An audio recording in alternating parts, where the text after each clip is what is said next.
नमस्कार, आप देख रहे हैं जवाब तो देना पड़ेगा और आपके साथ में विजेंद्र सोलंकी। पहाड़ का सीना चीरकर जो रास्ता बना दे वो मांझी, और जो पहाड़ का सीना चीरकर पर्वत ही डकार जाए वो माफिया। दोनों ही शायद कहते हैं कि जब तक तोड़ेंगे नहीं छोड़ेंगे नहीं। माफिया भी इसी लाइन को लाइफलाइन मानकर खनन का ऐसा कारोबार कर रही हैं जिसमें प्रकृति का दोहन है, संस्कृति की बर्बादी है, राजस्व को लगता चूना है और सिस्टम की आंखों में आंखें डालकर अवैध खनन होता है। लेकिन लगता है कि जिस तरीके से पुलिस जागी है, सिस्टम जागा है, सरकार गंभीर हुई, अब ऐसा लगता है कि सभी ने तय कर लिया कि जब तक माफिया को जड़ से उखाड़कर तोड़ नहीं देंगे छोड़ेंगे नहीं। लेकिन सवाल यह कि आज जो कार्रवाइयां हो रही हैं उनको करने के लिए क्या एक साधु की मौत की जरूरत थी? कई पहाड़ियों का मिट्टी में मिल जाना जरूरी था, या कहीं कि देर आए दुरुस्त आए? आज बात इसी मुद्दे पर कि क्या यह माना जाए कि अब जब तक माफिया की कमर को तोड़ नहीं दिया जाएगा उसे छोड़ा नहीं जाएगा।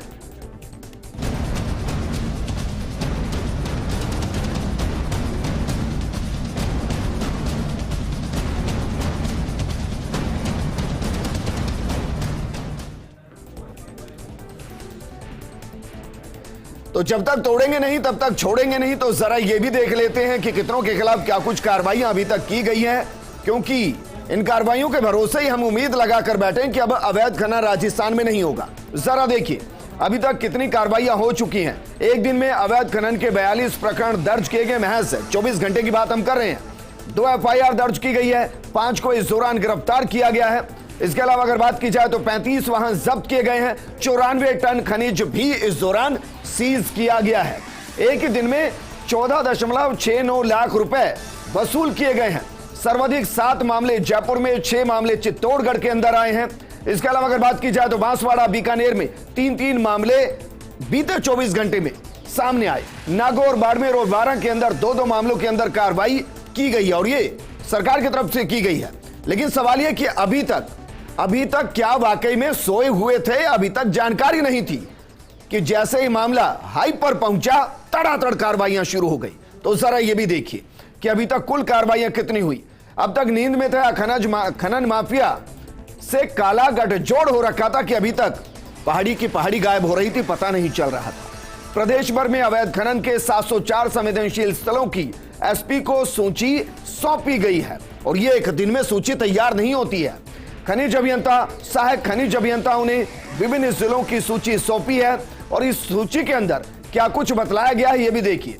अवैध खनन मामले में अजमेर में 53 स्थानों के साथ सबसे आगे, सबसे ज्यादा अवैध खनन अजमेर में। भीलवाड़ा कम नहीं है, 51 जगहों पर। 12 में 40 स्थानों को बताया गया अवैध खनन को लेकर संवेदनशील। तो जाहिर है अवैध खनन हो ही रहा होगा। सबसे कम अवैध खनन मामले श्री गंगानगर में 7, चित्तौड़गढ़ में 6 और दौसा में 4 जगहों पर जिन्हें चिन्हित किया गया है। बड़ा सवाल है कि जब जानकारी थी तो अभी तक कार्रवाइयां क्यों नहीं की गई? और यह एक ऐसा सवाल है जो शुरुआत से पूछा जा रहा है। क्या जरूरी था कि पहाड़ों को छलनी कर दिया जाए और जानकारी होने के बावजूद भी विभाग सोता रह जाए? क्या इस तरीके से पहाड़ों को बचाया जाएगा? यह अपने आप में एक बड़ा सवाल। और सवाल यह भी कि क्या अवैध खनन की सूची सौंपने वाले गैर जिम्मेदार अभियंताओं पर कार्रवाई होगी जो बड़ी सूचियां सौंप रहे हैं? यही सूचियां पहले सौंप दी जाती और कह दिया जाता कि हां पहाड़ों को छलनी किया जा रहा है, जमीन में मिलाया जा रहा है, तो शायद इस तरीके से रैपिड एक्शन की जरूरत नहीं होती। इस पर बात करने के लिए हमारे साथ मौजूद हैं बीजेपी नेता सुरेश गर्ग जी, कांग्रेस नेता राजेंद्र मेघवाल जी, खनन मामलों के जानकार श्याम सिंह कटेवा जी और सामाजिक कार्यकर्ता पंकज गुप्ता जी। राजेंद्र मेघवाल जी, सर जो 24 घंटे में हो गया या जो 12 दिन में हो गया वो 3 साल में होता तो ज्यादा अच्छा नहीं होता? देखिए विजेंद्र जी, जो 2013 से 18 के बीच में जो सरकार थी उस दौरान आपने पता होगा कि पूरे के पूरे इस प्रदेश के अंदर 40,000 करोड़ का खनन घोटाला हुआ था और उसके बाद में जिस तरीके से खनन माफिया इस प्रदेश के अंदर सक्रिय था, और आपको पता होगा 2017 के अंदर सुप्रीम कोर्ट ने बजरी के खनन पे, नदियों के अंदर बजरी के खनन पर रोक लगाई थी, तो उसके बाद में बजरी का अवैध खनन जिस तेजी से बढ़ा, सबसे ज़्यादा खनन की समस्या बजरी को लेकर है। उसके अलावा जितने भी चाहे इमारती पत्थर है, चाहे हमारा सैंडस्टोन है, चाहे हमारे दूसरे अन्य पत्थर हैं या अन्य मिनरल्स हैं, इसके साथ में सरकार ने बजरी के खनन के ऊपर निर्भरता कम करने के लिए एम सैंड की पॉलिसी लेकर आई सरकार। मैन्युफैक्चर्ड सैंड, जो कि आपका जो माइनिंग एरिया के अंदर जो ओवरबर्डन होता है माइंस के ऊपर का, उसको करके क्रसिंग के साथ में उसको प्रोड्यूस किया जाता है। सरकार ने उसके लिए बहुत सारी रियायतें दी और बहुत सारे इंसेंटिव देके उनको प्रोत्साहन देने के लिए कि भाई निवेश का प्रोत्साहन हो और एम सैंड यहाँ पे राजस्थान में बने और ज्यादा से ज्यादा जी, मैंने इसलिए नहीं टोका, मुझे लगा कि शायद आप मुद्दे पर आ मैं मुद्दे पे आ रहा हूं। जो एक्शन 24 घंटे मैं मुद्दे पे आ रहा हूं, 24 महीने पहले क्यों नहीं? मैं मुद्दे पे आ रहा हूं। देखिए जो अब निकल के बाहर आ रही है, विजेंद्र पहले क्यों नहीं आई? विजेंद्र जी, जो खनन माफिया का जिस तरीके से हौसला बुलंद था, उसको काबू करने में 2019 से लेकर 2022 तक, आपको मैंने पिछली दफा भी हम जब डिबेट में बैठे थे तो मैंने बताया था कि लगातार कार्रवाई हो रही है। उसके साथ में राजस्थान के जो खनिज मंत्री हैं, उनके नेतृत्व के अंदर Rajasthan state mineral exploration trust का गठन किया गया, जिसके अंदर जो भी हमारा चाहे जीपीएस के माध्यम से हो, चाहे ड्रोन के माध्यम से हो, जो भी अवैध खनन है उसके ऊपर निगरानी रखी जाएगी। और उसके अलावा जिनको अभी वैध से हटाया गया है और जिसको लेकर साधु कि जान चली गई, उसके लिए भी 9 महीने पहले पत्र लिख दिया गया था कि उसको रोक दीजिए। देखिए विजेंद्र जी, जिस खनन की आप बात कर रहे हैं, जो हमारे आदि बद्री पर्वत की बात कर रहे हैं या कनकांचल की बात कर रहे हैं, तो वो जो लीजें थी ना, वो वैध लीजें थी। लेकिन हाँ, धार्मिक भावनाएं थी, धार्मिक पर्यटन की बात थी, इसलिए सरकार ने वहां केंद्र सरकार की लीजें भी थी और राज्य सरकार की लीजें थी। राज्य सरकार ने प्री मैच्योर टर्मिनेशन किया था वहां पे, ये आप इस बात को बिल्कुल। और फिर जो हमारे संत महात्मा, अप्रिशिएट कर रहा हूं, मैं अप्रिशिएट कर रहा हूं कि एक साथ 20 जिलों के अंदर कार्रवाई की गई है।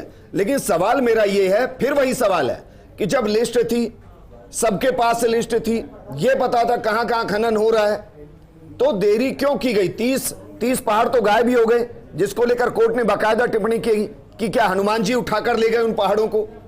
यह राजस्थान की स्थिति है सर। देखिए, जो आपका वैध खनन है उसके पैरेलल के अंदर जो अवैध खनन था, उसको रोकने के लिए सरकार ने पूरी तरीके से, मैंने आपको लगातार बताया, 2019 से लेकर 22 जून तक के तमाम मामले थे जिनके अंदर बहुत सख्त कार्रवाई हुई है और उसके अंदर रेवेन्यू भी वसूला गया है। और सरकार पूरी तरीके से, चाहे एम सैंड पॉलिसी लाने की बात हो, चाहे Rajasthan state mineral exploration trust के गठन की बात हो, तो ये सरकार पूरा का पूरा नवाचार और इनोवेशन के साथ में, और माफियाओं पे की बात हो, माफिया पे बीते 3-4 साल में मैंने वो भी तस्वीरें देखी हैं जब पुलिस के ऊपर से ट्रैक्टर चढ़ा के ले जाता है, देखिए इसको गोली मार के निकल जाते हैं। देखिए, कुचलने की घटना हरियाणा में हुई है, कुचलने की घटना आपके मध्य प्रदेश में हुई है। सर, जिस तरीके से एक्शन इस वक्त हो रहा है, क्या मैं मानूं कि कम से कम अभी मैं उम्मीद कर सकता हूं कि जब तक माफियाओं की कमर को तोड़ेंगे नहीं, तब तक छोड़ेंगे नहीं? यह आपको लग रहा है क्योंकि मामला गर्म है इसलिए ये कार्रवाइयां नजर आ रही है? जैसे ही मामला ठंडा पड़ेगा, माफिया का बुलडोजर भी, माफिया की जेसीबी भी फिर खनन करने के लिए तैयार हो जाएगी। देखिए, मेरी राय में जो आप कह रहे हैं कि अभी बहुत सारी कार्रवाई, मेरी नज़र में, मैं पिछले 20-25 साल से खनन के व्यवसाय को नज़दीकी से देखा है। जो अभी जो कार्रवाई हो रही है, मेरी नज़र में, मेरे हिसाब से ऊँट के मुंह में जीरा है। ये कार्रवाई सफिशिएंट नहीं है। आने वाले समय में राजस्थान में इलीगल माइनिंग को रोकना है, तो उसके लिए जो आप खनन माफिया शब्द इस्तेमाल कर रहे हैं, खनन माफिया और खनन व्यापारी में जब तक स्पष्ट फर्क नहीं सरकार डालेगी, तब तक ये ऐसा होता रहेगा। राज आते हैं, चले जाते हैं, दोनों साथी, दोनों पार्टियों के साथी एक दूसरे पे कमियां निकालने पे ध्यान देते हैं, बजाय इसमें रियल प्रॉब्लम जहां है उसको सुधारने के लिए। सबसे बड़ी प्रॉब्लम है, खनिज विभाग के पास इतना इंफ्रास्ट्रक्चर नहीं है। जिस हिसाब से खनिज पट्टों का आवंटन हुआ है, उस हिसाब से सरकार के पास इतना संसाधन नहीं होने की वजह से वो कमियां एक दूसरे पे डालते रहते हैं। सबसे पहले जिस प्रकार से आदमी के पास संसाधन की कमी होती है, तो उसको तीसरी आंख पैदा करने की जरूरत होती है। तीसरी आंख पैदा करने के लिए सरकार को जो राजस्व चोरी हो रही है उसका 50% देकर इन्फॉर्मर बनाने पड़ेंगे, और जो चोरी होता है, उस खनन का जो चोरी होती है या डकैती होती है, उसमें से 50% राजस्व। आपको लगता है सर इन्फॉर्मर की जरूरत है? सारी लिस्ट तो आ गई निकल कर, तहसीलदार हैं, बाकी है, किसको नहीं पता कि सब मिले, जब तक मिली भगत रहती है उनके पर तीसरा जिसका इंटरेस्ट नहीं होगा वो कोई नहीं रोकेगा।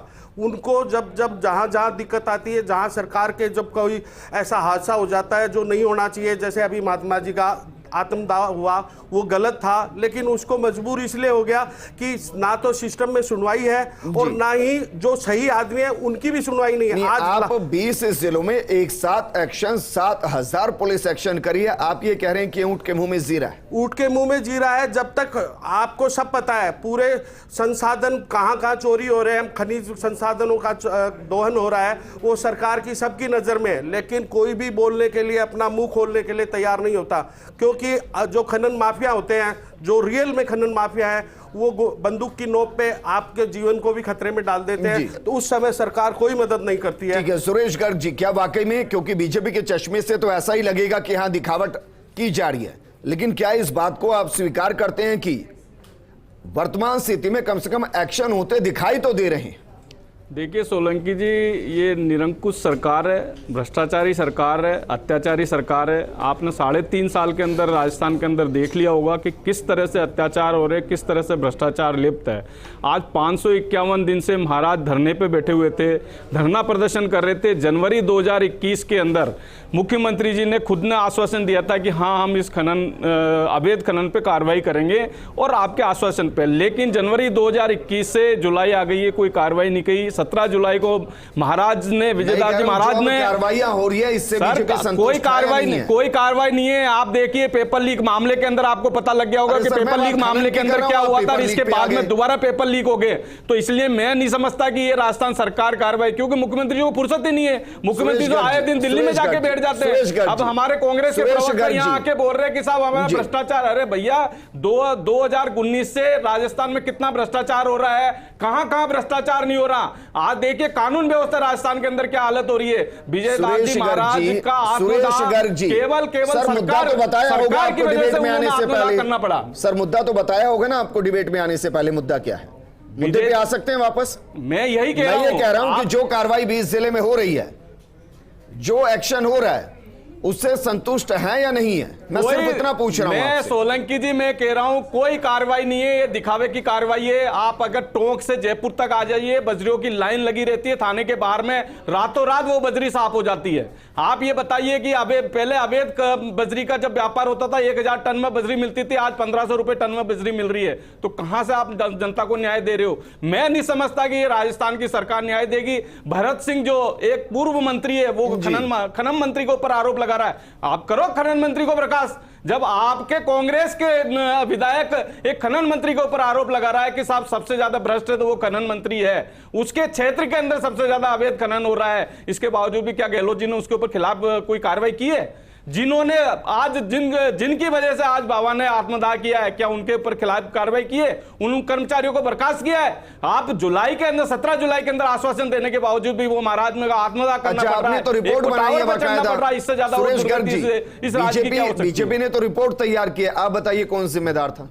प्रशासन जिम्मेदार है, सरकार और प्रशासन जिम्मेदार है। इनकी नाकामी की वजह से उनको आत्मदाह करना पड़ा। 551 दिन से धरना प्रदर्शन में बैठे हुए जानते हैं सरकार और प्रशासन, और आज एक दिन के अंदर आपको पता लग रहा है कि 20 जगह कार्रवाई होगी, वो कार्रवाई हो जाएगी। जब 3.5 साल के अंदर कार्रवाई नहीं की, तो मैं नहीं समझता कि एक दिन की कार्रवाई से आप सब कुछ अवैध वसूली को रोक पाओगे। ये आप कह सकते हैं कि भाई इसको नियमित रखिए, जिन पर कार्रवाई हो रही है वो वापस शुरू नहीं होनी चाहिए। ये जिम्मेदारी कोई दे रहा है? एक चीज बताइए, अगर आप ये कह रहे हो कि भरतपुर की खाने वैध थी, जब वैध थी तो फिर उनको जो धरना प्रदर्शन में बैठे थे तो उनको समझाया भी जा सकता था कि नहीं साहब ये वैध है, या फिर उनको आश्वासन देने की कहां जरूरत आ गई थी जनवरी के अंदर कि नहीं हम इन खानों को रोकेंगे। जब अगर आपने आश्वासन दिया तो उनको निश्चित रूप से जब आत्मदाह के लिए उन्होंने बोला तब उनको रोकने की जरूरत थी। क्या वाकई में माफियाओं का गठजोड़ सामाजिक तौर पर इस तरीके से अटैच हो गया है कि उसको ब्रेक करना इतना आसान नहीं?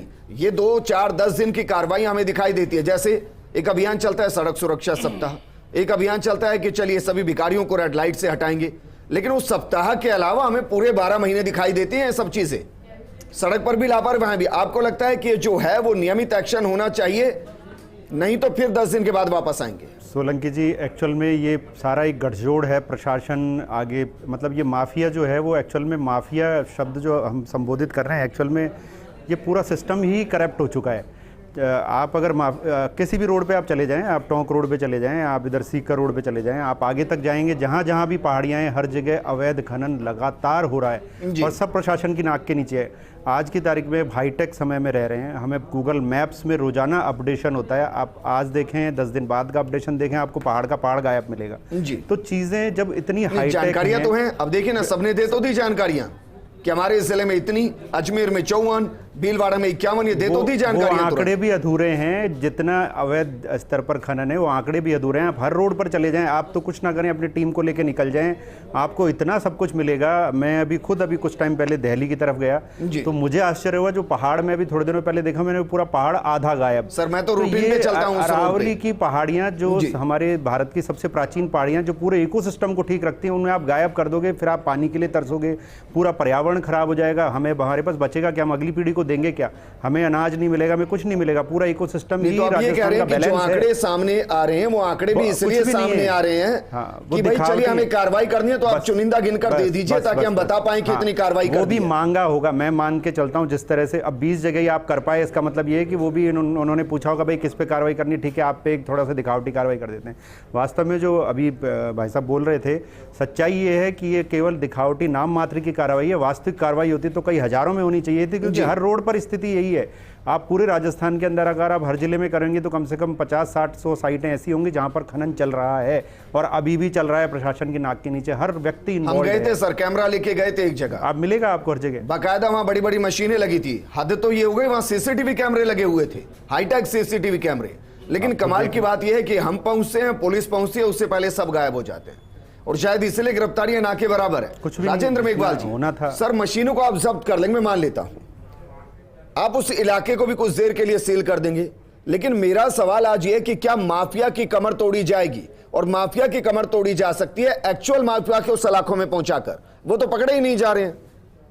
विजेंद्र जी, निश्चित रूप से जैसा कि श्याम सिंह जी कटेवा ने कहा कि भाई हमें इस विभाग में इंफ्रास्ट्रक्चर बढ़ाने की ज़रूरत है, प्लस में जो हमारा जब वन विभाग है, चाहे हमारा राजस्व विभाग है, चाहे जिला प्रशासन है, चाहे माइनिंग सेक्टर है, इन सबको मिलकर समन्वित रूप से, और उसका तोड़ सरकार ने निकाला है कि मैंने आपको जैसा कि जिक्र किया, Rajasthan state mineral exploration trust का गठन किया, तो उसके पास में अपना एक इंफ्रास्ट्रक्चर भी होगा और अपना एक फंड भी होगा। और राजस्थान के अंदर जो माइनिंग का जो वो है आपका रेवेन्यू है, रेवेन्यू बढ़ने के साथ में यहाँ पे रोजगार के अवसर भी बढ़ेंगे और सरकार उसी दिशा में आगे बढ़ रही है और बजरी के विकल्प के रूप में भी मैन्युफैक्चर्ड सैंड की पॉलिसी लेकर आई। जब तक आएंगी ना चीजें, नहीं आ गई ना भाई, आ गई चीजें आ गई। देखिए सुधार जो होते हैं उनके साथ में समय लगता है और हमें इन चीजों पे विश्वास करना चाहिए। सरकार की मंशा साफ है। और जहां तक ये सुरेश गर्ग जी जो आरोप लगा रहे थे, मैं इनसे पूछता हूं कि गुजरात के अंदर शराब बंद है लेकिन 55 लोग जहरीली शराब पीकर मर गए, तो उसकी जिम्मेदारी किसकी है भाई? आप बताइए ना। केमिकल अगर केमिकल पीने से हो गया तो आप केमिकल पीने से तुरंत कार्रवाई कर रहे हैं। अरे भैया तुरंत कार्रवाई कर रहे हैं, आपके राजस्थान की तरह नहीं है, तुरंत कार्रवाई की जाती है। आपके मुख्यमंत्री जी वहां दिल्ली जाके बैठ जाते हैं, जब भी प्रॉब्लम आती है दिल्ली जाके क्यों बैठ जाते हैं? राजस्थान के अंदर बरसात के अंदर क्या हालत हो रही है? आप मुख्यमंत्री जी को बुलाइए ना यहाँ पे राजस्थान में,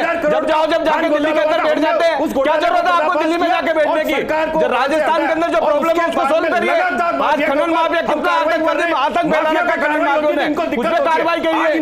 बरसात के अंदर आज जोधपुर के अंदर कितनी त्रासदी हो रही है, उस पर कार्रवाई की है। लेकिन आप नहीं करेंगे, आप नहीं करेंगे क्योंकि भ्रष्टाचार में लिप्त हो आप लोग, भ्रष्टाचार में लिप्त हो आप। सर बीजेपी वाले जब बताएंगे उन्हीं के पत्र आप पढ़ लीजिए जो आपके साथ सहयोगी हैं।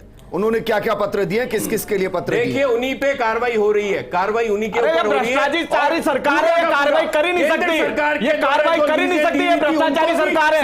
आप भ्रष्टाचार को बचाने के लिए तो आप आंदोलन कर रहे हो, भ्रष्टाचार को बचाने के लिए तो आप आंदोलन कर रहे हो। वहां पे धरना प्रदर्शन किस बात का कर रहे हो आप? चलो ये बताइए, दिल्ली के अंदर धरना प्रदर्शन किस बात का कर रहे हो? भ्रष्टाचार को बचाने के लिए। अगर ईडी कार्रवाई कर रही है तो उसमें तकलीफ है आपको, भ्रष्टाचार को बचाने के लिए आप कार्रवाई कर रहे हो वहां पे, समझते हैं। और धार्मिक भ्रष्टाचारियों को बचाने के लिए। राजेंद्र मेघवाल जी, सर ये तो मानेंगे कि 4 मशीनों को पकड़ने से कुछ नहीं होगा? 4 माफियाओं को पकड़कर जेल में डाल दीजिए, ज्यादा बेहतर है उससे। उनको नहीं डालेंगे, वो 4 मशीनें फिर खरीदेंगे, किसी और हिस्से में खनन करना शुरू कर देंगे। विजेंद्र जी, ब्रज 84 आदि आदि बद्री और कनकांचल के ऊपर 2004 से धार्मिक समाज और अरे सर, मैं और बहुत आंदोलन कर रहे थे, राजस्थान की बात कर लेकिन रहा हूं रोका मैं। राजस्थान सरकार नहीं है और माननीय मुख्यमंत्री ने किया, जबकि पिछली सरकारों ने क्या क्यों किया नहीं बताओ ना। आप बताइए ना, 551 दिन से आप धरने इस पे बात बैठे को थे, बताइए। आपने हम तो जवाब एक यही तो रिलीज मांग रहे हैं, कैंसिल नहीं किया, 551 दिन से में साधु संत दोनों धरने बात पे रोकना बैठे चाहूंगा, थे, ठीक है। साधु संत को दोनों आंदोलन रुकिए, क्या सुरेश करना गर्ग जी, पड़ा था, श्याम सिंह क्या कटेवा किया जी, आपने ये बता श्याम दीजिए सिंह आप। कटेवा जी, मैं ये बात बिल्कुल नहीं मान सकता कि जो जिस जिले का बड़ा माफिया है उसके बारे में वहां के बड़े जितने भी हैं उनको जानकारी नहीं होगी, मुझे बात डाइजेस्ट नहीं होती। मेरा सवाल यह कि फिर वो सलाखों में क्यों नहीं होता? मेरा ये पहले भी मैंने आपको बताया था विजेंद्र जी, अब फिर कह रहा हूँ, खनन माफिया की जब तक परिभाषा सुपरिभाषित नहीं होगी तब तक ऐसा चलता रहेगा। आपको वैध और अवैध खनन में जब तक आपको फर्क नहीं पता तब तक आपके लिए सारे खनन माफिया होते हैं। हजारों करोड़ रुपए लगा के कोई व्यापारी जो इंडस्ट्री चलाता है, आज भले ही उन महात्मा जी ने आत्मदाह किया, लेकिन जिन लोगों ने अपने हजारों करोड़ रुपए की वैलिड इंडस्ट्री चला रहे थे उनका क्या कसूर है? उनको भी साथ में लपेटा जाता है। उनको जब उनको सर, मैं अपवाद की बात नहीं कर रहा हूं। नहीं, मैं अपवाद की पूरे बात नहीं कर रहा राजस्थान में यही हालत आप है। इसके जरिए उनको जस्टिफाई नहीं कर मैं सकते जस्टिफाई नहीं कर रहा। जो आपको- वैध के चक्कर में रवन्ना कहीं से लेते हैं, उठाते कहीं सर, से वो हैं, अलग बेचते है। कहीं पे हैं। लेकिन जब आपने अभी उनके साथ तलवार चलाई तो दोनों को बराबर काट दिया। जिन्होंने वैलिड काम कर रहे हैं उनकी परिभाषा में उनको अलाउ करना चाहिए था। उनकी क्या गलती है? आज हजारों करोड़ का जो तो उनको दूसरी जगह दिया गया है ना सर। कहां दिया ऐसा गया है थोड़ी सर? ना है कि वैध है एक सर, जगह से सीज किया दूसरी जगह नहीं दिया। अभी कुछ भी नहीं दिया गया और उनके बेचारों के रात को हजारों आदमियों की बेरोजगार हो गए। आप ये कह रहे हैं कि जो कार्रवाइयां हो रही हैं और जो डिटेलिंग सामने आ रही है जो सब बेचारे हैं। हाँ, नहीं, जो चोर है उनको नहीं पकड़ के, जो मजबूर है कि जिन्होंने इन्वेस्टमेंट सरकार के करने से कर रखा, उनके साथ में जाती हो रही है। जो चोरों को पकड़ना है तो मैं बताता हूं, रात को 80, अभी तो ये 5% भी चोरी नहीं पकड़ रहे। आपको चाहिए, हम सपोर्ट करेंगे, हमें सरकारी मशीनरी की मदद दो, हम बताते हैं अवैध खनन को कैसे रोका अभी जाता बताइए है। कहां है सभी पूरे राजस्थान में आप जहां कहेंगे, जयपुर में कितना परसेंट, 80% अवैध खनन होता है। कोई रोकने वाला है ही नहीं। सरकार में जो बैठे हैं वो अपना टाइम पास करके 5 साल में चले जाते हैं। अधिकारी है वो, उनको ये लगता है कि हम तो 50 साल के लिए हैं, तो वो अपना हिसाब से चलते हैं। जो आम आदमी पीड़ित है, जनता पीड़ित है, उसकी कोई नहीं सुनवाई कर रहा। आज जनता को जो अवैध खनन और वैध खनन की वजह से आज जो नुकसान हो रहा है उसका नुकसान भरपाई कोई नहीं कर पाएगा। जो विकास की गति रुकती है सर, जो चाहे वैध है ना, मानिए जो वैध है ना उसके साथ इंसाफ देर सवेर हो ही जाता है और हर वैध के खिलाफ कार्रवाई नहीं हो रही है। यहाँ आप अपवाद की बात करें कि अवैध के साथ गुण पिस गया है। मैं तो ये कह रहा हूं सारे जो गुण वाले हैं उनको तो सलाखों में डालिए। बिल्कुल डालना चाहिए, लेकिन उसके लिए उनके पास में राजनीतिक संरक्षण होता है, इसलिए उनको नहीं डाला जाता। उन जो मजबूर और जो लाचार होते हैं उन्हीं को डाला जाता है अंदर। जो सही है उन्हीं के साथ कार्रवाई होती है। अवैध कभी नहीं पकड़ा जाता। मौके पे सिर्फ वो ही पकड़ा जाता है जो वहां पे गलती नहीं करता। बाकी अवैध वाले तो भग जाते हैं पहले ही। उनके इन्फॉर्मर इतने तगड़े होते हैं कि कार्रवाई होने से पहले तो वो वहां से सारे चले जाते हैं। कार्रवाई करने का एक तरीका है कि चलो हादसा हो गया, लेकिन वहां मौके पे जो सबूत है उसके अनुसार सरकार कार्रवाई करना चाहे तो सारा सब कुछ बंद हो सकता है, लेकिन वो सरकार करना नहीं चाहती। एक लाइन में जवाब दीजिए सर, ये सवाल तो वाकई में बनेगा कि आप इतनी कार्रवाइयां करेंगे, कितने गिरफ्तार किए गए, ये बड़ा सवाल है। और जो गिरफ्तार किए गए वो बाहर वापस नहीं आ रहे हैं, ये दूसरा सवाल है। देखिए विजेंद्र जी, लगातार कार्रवाई हो रही है और अब ये जो पूरा का पूरा मामला, आप बताइए कितने गिरफ्तार हुए? नहीं, अभी जो कितने अंदर अभी अंदर आपने खुद आंकड़ा बताया। मैं अगर आपको पूरे के पूरे मामले बताने लगूंगा तो मेरे ख्याल से थोड़ा सा टाइम लगेगा। लेकिन सर आंकड़ा तो आंकड़ा होता है ना, 500 पकड़े, 600 पकड़े, 400 पकड़े, कितने जेल में, कितने बाहर। नहीं, सबका टाइम लगता है। बद्री के खनन की बात हो, चाहे आपके पत्थर के खनन की बात हो, चाहे इमारती पत्थर की बात हो, चाहे आपके अन्य मिनरल्स के खनन की बात हो, लगातार 2019 से लेकर लगातार। मैं चेन चोर को अलग नहीं कर रहा हूं, सबको टायर चोर को अलग नहीं कर रहा हूं। खुद ने माफिया मतलब माफिया है। अब बताइए ना कितनों को सलाखों में डाला है। बताया सलाखों के पीछे है। और पिछली सरकार के अंदर भी जो माफिया थे वो भी है, उनमें से एक आदमी ने सुसाइड कर लिया तो ये पूरा का पूरा मामला, अदरवाइज वो पूरा का पूरा इनकी चेन खुल जाती उस आदमी के सुसाइड करने की वजह से। तो आप तो 3.5 साल हो गए आपको सरकार चलाते हुए, कर रही है कार्रवाई। हम कह रहे हैं ना करिए कार्रवाई, क्यों नहीं करते हो कार्रवाई? क्योंकि आपको पैसा मिलता है, आपको पैसा मिलता है, इसलिए कार्रवाई थोड़ी करोगे आप। तो आपको क्या भ्रष्टाचार में लिप्त हो ना? आप तो भ्रष्टाचार में लिप्त हो, आपको तो पैसा मिलता है, क्यों करोगे आप कार्रवाई? आपको तो पैसा मिलता है उनसे, इसलिए कार्रवाई कहां से करोगे? 3.5 साल में आपने कार्य किया। आज साधु महाराज को आत्मदाह करना पड़ी आपके कुकर्मों की वजह से। आज महाराज को आत्मदाह करना पड़ा आपके कुकर्मों की वजह से। क्या कहा सुरेश जी आपने? किनको पैसा मिलता है? इनको सरकार को, इनको नेताओं को पैसा मिलता होगा निश्चित रूप से, इसलिए कार्रवाई नहीं कर रहे। निश्चित रूप से इनको पैसा मिलता होगा, इसी वजह से कार्रवाई नहीं कर रहे। आप ये बताइए कि इससे अवैध खनन हो रहे हैं तो क्यों नहीं आगे रोक रहे हो? राजेंद्र जी, मुझे प्रोग्राम क्लोज करना है। सुरेश जी, आप एक बड़ी पार्टी के बड़े प्रवक्ता हैं सर, प्रवक्ता है ना सर, जरा बताइए किस किस के खाते में पैसे जाते हैं, नाम दीजिए। करिए, आप करेंगे। अरे मैं क्यों करूंगा सर, आरोप आप लगा रहे हैं। सोलंकी जी, सीबीआई इंक्वायरी बिठाइए, दूध का दूध पानी का पानी हो जाएगा। हम करेंगे ये सब खनन पर सीबीआई इंक्वायरी बिठाइए, खनन के अंदर पता लग जाएगा कितने लोग भ्रष्टाचार में लिप्त हैं। और सीबीआई इंक्वायरी बिठाइए, कमाल है सर, ये आप जानते हैं ना सर, आरोप अगर मैं भी आरोप लगा रहा होता हूं तो मैं दस्तावेजों के आधार पर लगा रहा होता हूं। सीबीआई इंक्वायरी बिठाइए, आप सीबीआई इंक्वायरी बिठाइए, आपको पता लग जाएगा। पंकज गुप्ता जी, क्या सिर्फ इच्छा शक्ति होना कि माफियाओं का सफाया करना है काफी नहीं है? माफियाओं को सफाया कर उनको सलाखों में डालना है, और इस तरीके से सलाखों में डालना है कम से कम 5-10 साल बाहर ना आए, ये इच्छा शक्ति होनी चाहिए, तब सफाया होगा, वरना 2-4-10 जेसीबी जब्त करने से कुछ नहीं। बिल्कुल सर, गिरफ्तारियां होनी चाहिए और बहुत सख्त कार्रवाई की जरूरत है। केवल मशीनरी जब्त करने से कुछ नहीं होगा, क्योंकि वो तो टेम्परेरी पकड़वाई जाती है, खुद फोन करके पहले ही कह दिया जाता है कि भाई ठीक है कुछ मशीन जब्त करा देना, ये एक सिस्टम है, और फिर छूट भी जाती है, कोर्ट से छूट जाती है। उसको छोड़ते क्यों है सर, उसका ऑप्शन क्यों नहीं होता? जब जो अवैध खनन में पकड़ी गई वो मशीन का ऑप्शन होना चाहिए। जब तक सामने नहीं आएंगे, करने वाले वास्तविक चेहरे जब तक सामने नहीं आएंगे तब तक कुछ नहीं होने वाला। कांस्टेबल कह रही है कि साहब बंदर लेके हमारे साथ